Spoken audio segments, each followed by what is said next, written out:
Hi friends, welcome back to my channel.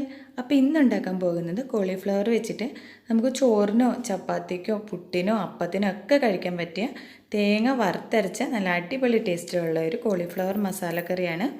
അപ്പോൾ ഞാൻ അതിനായിട്ട് ഇവിടെ ഒരു കോളിഫ്ലവർ മുഴുവൻ വേണമെന്നില്ല, പകുതി ആയാലും മതി. ഞാനിവിടെ ഒരു ചെറിയതായതുകൊണ്ട് മുഴുവൻ എടുത്തിട്ടുണ്ട്. 2 സവോള ചെറുതായിട്ട് അരിഞ്ഞു വെച്ചിട്ടുണ്ട്.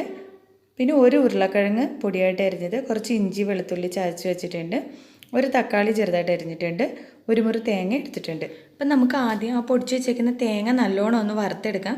അപ്പം ഞാൻ അതിന് വേണ്ടിയിട്ട് ഒരു പാൻ അടുപ്പത്ത് വെച്ചിട്ട് അതിനകത്തോട്ട് കുറച്ച് എണ്ണ ഒഴിച്ച് കൊടുത്തിട്ടുണ്ട്. ഇനി തേങ്ങ ചേർത്ത് കൊടുക്കാം. അപ്പോൾ തേങ്ങ വറക്കുമ്പോൾ ഒന്ന് വേഗം മൂത്ത് കിട്ടാൻ വേണ്ടിയിട്ട് ഞാൻ ചിരണ്ടിയ തേങ്ങ ഒന്ന് മിക്സിയിൽ ഒന്നും കൂടി ഒന്ന് അടിച്ചെടുത്തിട്ടുണ്ട്. അപ്പോൾ നല്ല പൊടിയായിട്ടിരിക്കുമല്ലോ, അപ്പോൾ വേഗം വറുത്ത് കിട്ടും. അപ്പോൾ തേങ്ങ നല്ലോണം മൂത്തിട്ടുണ്ട്. ഇനി ഇതിനകത്തോട്ട് നമുക്ക് മസാല ചേർത്ത് കൊടുക്കാം. ഞാനപ്പോൾ 1 ടീസ്പൂൺ അളവിൽ മല്ലിപ്പൊടി ചേർത്ത് കൊടുക്കുന്നുണ്ട്. പിന്നെ മുളക് പൊടി ഒരു 3 ടീസ്പൂൺ അളവിൽ ചേർത്ത് കൊടുക്കുന്നുണ്ട്. എരിവ് കുറച്ച് വേണമെന്നുള്ളവർക്ക് അതിനനുസരിച്ച് കുറച്ച് ചേർക്കട്ടെ. 3 ടീസ്പൂണിൽ 2.5 ടീസ്പൂൺ വരെ ചേർത്ത് കൊടുത്തിട്ടുണ്ട്. ഇനി ആവശ്യത്തിന് മഞ്ഞൾപ്പൊടി ചേർത്ത് കൊടുക്കാം. ഇനി ഒരു 1.5 അല്ലെങ്കിൽ 2 ടീസ്പൂൺ അളവിൽ പെരുംജീരകപ്പൊടി കൂടെ ചേർത്ത് കൊടുക്കുന്നുണ്ട്. നമ്മളിവിടെ ചിക്കൻ മസാല ഇറച്ചി മസാല ഒന്നും ചേർക്കുന്നില്ല. ഒരു 1/2 ടീസ്പൂൺ അളവിൽ, 1/2 ടീസ്പൂണും ഇല്ല അതിലും കുറച്ച് ജീരകം ചേർത്ത് കൊടുക്കുന്നുണ്ട്. ഒരു 4 ഏലക്ക, ഒരു 4 ഗ്രാമ്പു ചേർത്ത് കൊടുക്കുന്നുണ്ട്. പിന്നെ കുറച്ച് പട്ട. പിന്നെ ഇത് തക്കോലാണ് കേട്ടോ, തക്കോലം പൊടിഞ്ഞിരിക്കുന്നതുകൊണ്ടാണ് അങ്ങനെ ഇരിക്കുന്നത്. ഇനി ഇത് നല്ലോണം ഒന്ന് മൂപ്പിച്ച് വറുത്തെടുക്കാം. അപ്പോൾ ലാസ്റ്റായിട്ട് കുറച്ച് കുരുമുളക് പൊടി കൂടെ ചേർത്ത് കൊടുക്കാം. ഒരു 1/2 ടീസ്പൂൺ അളവിൽ ചേർത്ത് കൊടുത്തിട്ടുണ്ട്. കുരുമുളക് പൊടി ചേർത്തിട്ട് ഞാൻ തേങ്ങ ഒന്നും കൂടി ഒന്ന് വറുത്ത് മൂപ്പിച്ചെടുത്തിട്ടുണ്ട്. അപ്പോൾ ഈ അളവിൽ മതി. ഇനി ഇത് നമുക്കൊന്ന് അരച്ചെടുക്കാം.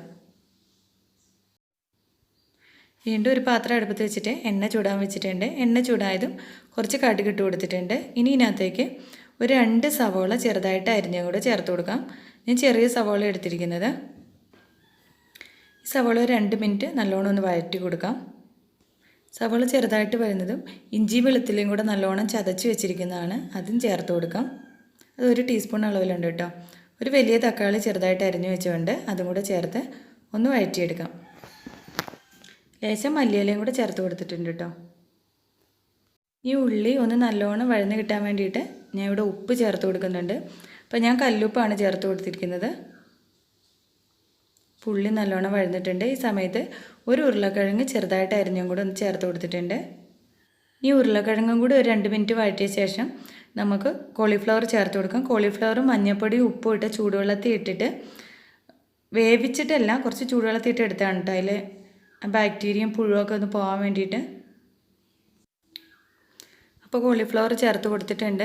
അപ്പോൾ ഞാനിവിടെ ഒരു കോളിഫ്ലവർ ചെറുതായിട്ടാണ് കേട്ടോ ഞുറുക്കി വെച്ചിരിക്കുന്നത്. നിങ്ങൾക്കിത് വലിയ പീസാക്കാം. ഇതേ മസാലയ്ക്ക് പകുതി കോളിഫ്ലവറിൻ്റെ ആവശ്യം മതി.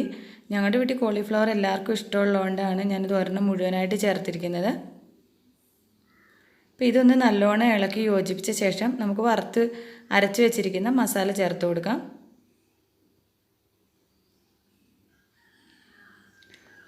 എന്നിട്ട് നല്ലോണം ഒന്ന് ഇളക്കി യോജിപ്പിച്ച് കൊടുക്കാം കേട്ടോ. അപ്പോൾ എനിക്ക് വെള്ളം കുറവാണെന്ന് തോന്നുന്നുണ്ട്. അപ്പോൾ ഞാൻ മിക്സിയുടെ ജാറ് കഴുകിയ കുറച്ച് വെള്ളം കൂടെ ചേർത്ത് കൊടുക്കുന്നുണ്ട്. ഇനി കറിയിലേക്ക് ആവശ്യത്തിനുള്ള ഉപ്പ് ചേർത്ത് കൊടുക്കാം. ഇനി ഈ കറി നല്ലോണം ഒന്ന് തിളക്കട്ടെ കേട്ടോ. അപ്പോൾ കറി തിളയ്ക്കാൻ തുടങ്ങിയിട്ടുണ്ട്.